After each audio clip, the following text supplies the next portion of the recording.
எடப்பாடி அடுத்த சிலுவம்பாளையத்தில் ஜனவரி 25ஆம் தேதி வியாழக்கிழமை தைப்பூசத்தை ஒட்டி தனது குடும்பத்தோடு முருகனை வழிபட்டார்.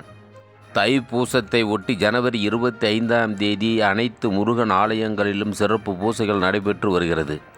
அதேபோல் சேலம் மாவட்டம் எடப்பாடி அடுத்த சிலுவம்பாளையத்தில் உள்ள முருகன் கோவிலில் தைப்பூசத்தை ஒட்டி முருக பக்தர்கள் காவடியுடன் தீர்த்த குடம் எடுத்து வந்து சிறப்பு அபிஷேகங்கள் நடைபெற்றது. தொடர்ந்து முருகன் அலங்கரிக்கப்பட்டு சிறப்பு பூசைகள் நண்பகல் 1 மணி அளவில் நடைபெற்றது. இச்சிறப்பு பூசையில் அதிமுக பொதுச் செயலாளர் எடப்பாடி பழனிசாமி தனது குடும்பத்தோடு வழிபட்டார்.